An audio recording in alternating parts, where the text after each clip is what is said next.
Bonjour à toutes et à tous, bienvenue dans cette nouvelle édition d'Actuel. Le 26 avril est la journée de la visibilité lesbienne. Des femmes souvent encore visées par la haine, comme en Ouganda, où la loi contre l'homosexualité a accentué l'ostracisme à leur encontre.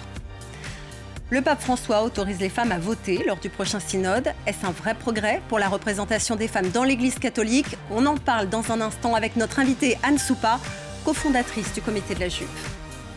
Et puis Mattel change doucement de modèle et propose une nouvelle Barbie, porteuse de trisomie 21. Fin mars 2023, en Ouganda, les députés ont adopté une loi qui accentue la répression à l'égard des personnes LGBTQIA+. Toute relation sexuelle avec une personne de même sexe est passible de la prison à vie. La récidive peut même valoir la peine de mort. Depuis, le président Yoweri Museveni a demandé des rectifications dans le texte pour ne punir que les actes et non l'homosexualité en tant que telle. Mais il y a déjà longtemps qu'elle est illégale dans le pays et de nombreuses femmes lesbiennes doivent se cacher. Elles se soutiennent mutuellement, mais loin des regards. Dans ce refuge pour femmes lesbiennes à Kampala, la vie semble normale. Mais à l'extérieur de ces murs, le simple fait de s'affirmer homosexuel pourrait bientôt être passible de 10 ans de prison, selon le texte proposé par les députés. La plupart de ces femmes ont récemment fui leur maison et leurs proches à cause de la rhétorique homophobe, de plus en plus violente dans le pays. Je ne peux pas rentrer chez moi maintenant parce que je ne sais pas ce que je vais y trouver. Un ami m'a envoyé un message et m'a dit « Tu sais quoi? Les gens parlent de ton homosexualité. Alors ils vont attendre que tu reviennes et ils te feront tout ce qu'ils veulent parce que tu es gay.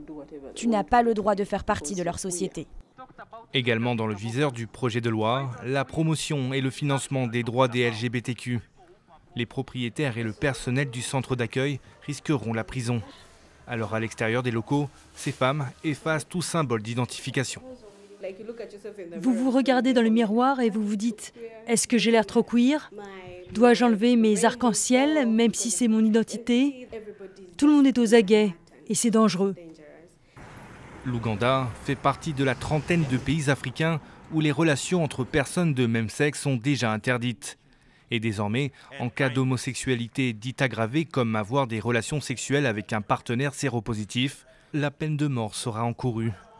Mercredi, le président Museveni a demandé aux parlementaires un réexamen du texte.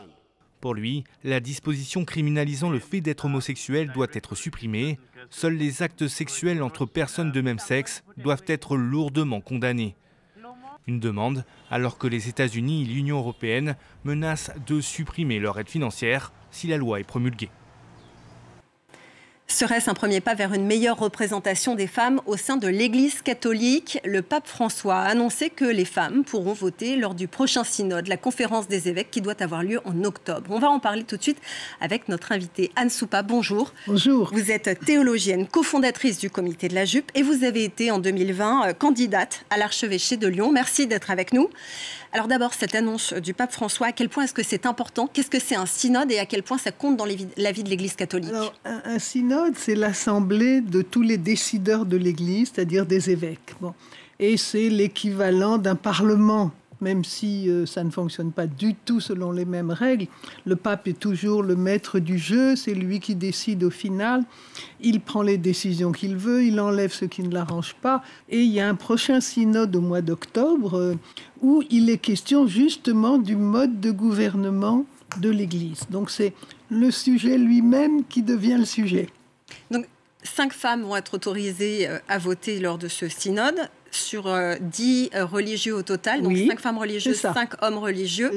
À quel point est-ce que ça compte ce vote dans les décisions finales? Alors, ça compte surtout parce que, regardez, dans la société civile, les femmes votent depuis 1945. On est en 2023 et les femmes vont voter pour la première fois de manière effective dans une assemblée décideresse. Bon. Et 80 ans d'écart, bon, ça dit déjà le malaise qu'il y a autour de cette question et la difficulté que l'Église a à intégrer les femmes. Bon, donc oui, c'est très important du fait de ce décalage déjà. Alors, quelle importance concrète ça va avoir? Il n'y a pas que les femmes religieuses et religieux, qui seront 10 en tout, qui vont voter. Il va y avoir aussi 70 personnes qui ne seront pas des évêques et qui voteront. Et parmi ces 70 personnes, il y aura 35 femmes. Donc, oui, ça va faire une quarantaine de femmes qui vont voter sur un ensemble d'environ 400 personnes qui voteront. Donc, vous voyez, on est à 10% à peu près de femmes qui vont voter. Donc, on est très loin de la parité. Mais on ne peut pas ne pas reconnaître que c'est un geste important. Quand le pape François fait cette démarche-là, est-ce que c'est pour une meilleure représentation des femmes, pour un apaisement au sein de l'Église catholique après plusieurs manifestations, et est-ce que c'est la porte qui va peut-être mener un jour à l'ordination des femmes? Alors, c'est d'abord, me semble-t-il, une sorte de sanction envers les évêques. Les évêques qui étaient seuls électeurs deviennent associés à 70-80 personnes qui ne seront pas de leur corps. Donc, à mon avis, c'est quand même un signe du discrédit actuel des évêques, dans lequel la crise des abus les a plongés. On n'avait jamais vu une telle difficulté des évêques à assumer leurs responsabilités. Donc là, il y a d'abord ça. Bon, ça, c'est le premier point. Autrement, je crois qu'il faut vraiment admettre que la demande de réformes venant des femmes est extrêmement puissante en ce moment. Dans les questionnaires du synode, vous savez, les démarches préalables, on essaye de faire remonter de la base tout ce que les catholiques attendent. Et on s'est rendu compte que le premier sujet, c'était les femmes. Bon. Donc, il y a une demande très forte d'intégration des femmes dans la prise de responsabilité. Alors après, est-ce que c'est l'antichambre vers une ordination des femmes? Moi, je ne le crois pas. Je crois que le pape a pris une autre voie, qui est celle de donner des responsabilités au titre du baptême, c'est-à-dire au titre d'un état de catholicité, tout simplement. Bon. Alors que la question du ministère ordonné, c'est-à-dire de la charge de prêtre, bon, elle est tellement en crise en ce moment que ce ne serait pas raisonnable d'y mettre des femmes. Aujourd'hui, tout le monde se plaint de la sacralisation du prêtre. On fait du prêtre une figure sacrée dont la charge est donnée par Dieu lui-même. C'est extrêmement abusif, c'est arbitraire, parce qu'on n'en sait rien. Et puis, surtout, c'est la porte ouverte aux abus. Si on fait un raccourci un peu brutal, comment un enfant pourrait-il résister à quelqu'un qui lui dit qu'il vient de la part de Dieu? C'est impossible. Bon.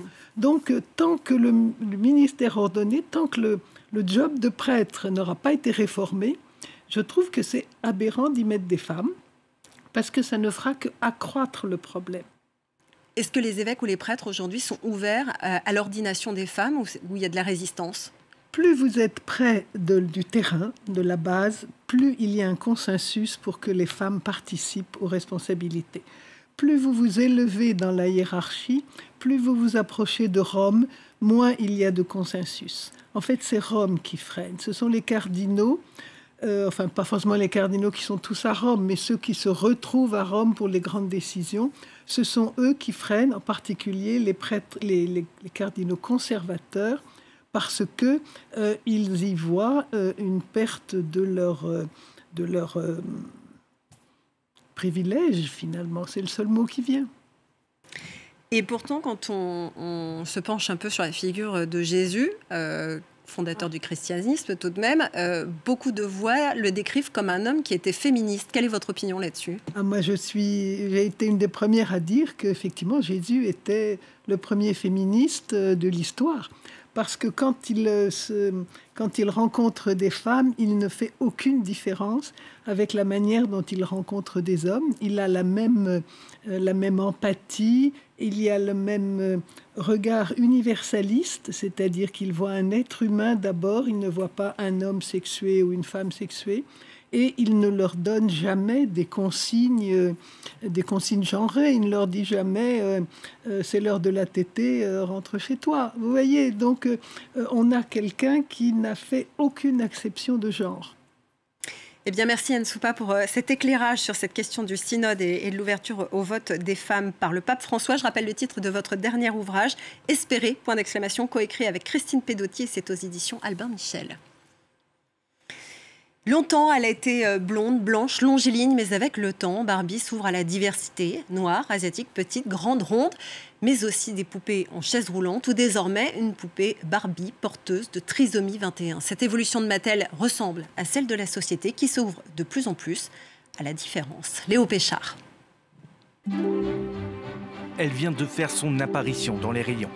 Une poupée Barbie porteuse de trisomie 21. Elle possède des traits physiques, mais aussi des vêtements et accessoires liés à cette anomalie génétique.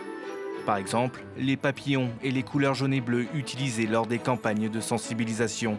En France, Éléonore Laloux, autrice et conseillère municipale, a été choisie comme l'une des ambassadrices de cette nouvelle Barbie. Elle est mignonne comme tout. J'aime bien ses yeux obliques, sa petite taille. Je trouve qu'elle a sa place parmi toutes les Barbies. Moi, j'ai ma place dans la société.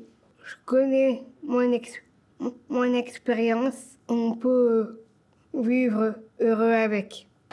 La marque Mattel a fait du chemin depuis sa première poupée en 1959. Longtemps critiquée pour sa représentation irréaliste des corps, l'entreprise se veut maintenant plus inclusive. Des poupées désormais différentes, aux silhouettes, aux couleurs de peau et handicaps divers. Barbie peut jouer un rôle important dans les premières expériences d'un enfant. Et nous nous engageons à lutter contre la stigmatisation sociale et à permettre à tous les enfants de se voir en Barbie, d'en avoir une qui reflète le monde qui les entoure. Cette diversité des corps, certains magazines de mode souhaitent la mettre aussi en avant à l'image de Vogue. L'édition britannique a mis en une de sa dernière édition 5 personnalités porteuses d'un handicap. Parmi elles, Aaron Rose Phillip, la première mannequin noire transgenre en fauteuil roulant. Je travaille comme mannequin depuis 5 ans. L'impact de voir quelqu'un comme moi avec un handicap sur une couverture de magazine est immense. En tant qu'enfant trans obsédé par la mode, je ne voyais personne qui me ressemblait. De Barbie aux couvertures de magazines, les questions d'inclusivité continuent de faire leur chemin. Et c'est déjà la fin de cette édition. Merci à vous de nous avoir suivis. À très bientôt sur France 24.